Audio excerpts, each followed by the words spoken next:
tomatoes over there, you know, against the wall. They're just starting to get ripe. You know, we planted those, what, 2 months ago? Yep. Yeah, about 2 months ago. Lots of flowers. Lots of flowers coming in. Greens. Folks, if you got tomatoes out there, make sure you're watering them at least every 2 to 3 days with this warm weather and fertilize them at least one time per week. What's the status of my potatoes? You know what? Get to work, bud. You've been remiss. I hate to say it. We got potatoes back there in the back 40. And I'll tell you what, Jared hadn't been covering them up enough. We are trying to, well, we're trying to grow some little russets back there. He's kind of pulling them out back there, but they're back there, going to cover them up with a little bit of sawdust there and a little bit of soil. So while he's doing that, let's talk about potted plants a little bit. You know, this is the time of year we start thinking about planting those areas in the garden that may not necessarily be or have a lot of soil in them. So we plant a lot of potted plants. You can see them all in here, and I plant them quite regularly. They got a lot of holes in the bottom. This is real important. You've got to have complete drainage on these pots. Without the complete drainage on the pots and lots of holes, forget it, folks, you're not going to get it. And some of these pots come without holes in them.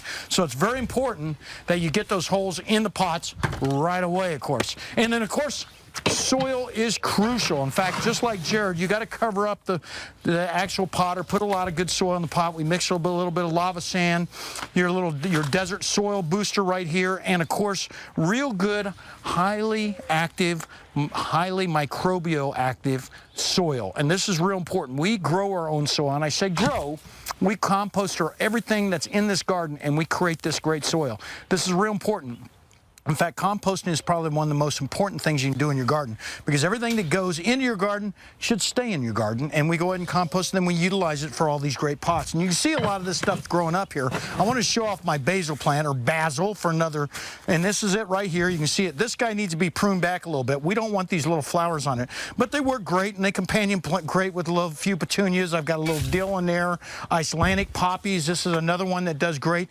Kind of the end of the season for them down here in the lower deserts, but for those people that are growing things up in the upper deserts, this is one that will work quite well. Lavender's another one. Again, well-drained soil. If you're going to be growing lavender, this is something you got to keep in mind. In fact, a lot of lava sand in that soil, almost half the mix whenever you're growing any type of herbs. And right over here, I just want to kind of show a potpourri of different types of plants. Jared, you almost done over there, buddy? I'm working, yeah. You're keep going. You keep going. We'll show you what you got. You got some basil, you got some different types of sage in here, some parsley in here, calendula or pot marigold, lemon thyme right here. This is kind of our little edible little garden. You can see how well that's grown. Right back here, Jared. Can you see that guy? Yeah. And even those small pansies. Let me move the worm castings right there, but you can see some pansies right in there, and they all work out real well. This is what we call companion planting in our small gardens, as well as right here between our eggplant and, of course, our nasturtiums. These are two others that do very well. Why? Nasturtiums attract a lot of insects and actually repel a lot of insects.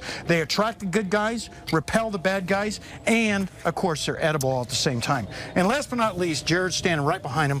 Take a look at all these beautiful lettuce. Yeah. This is just fantastic. And one of my favorite, and I plant it by seed every year.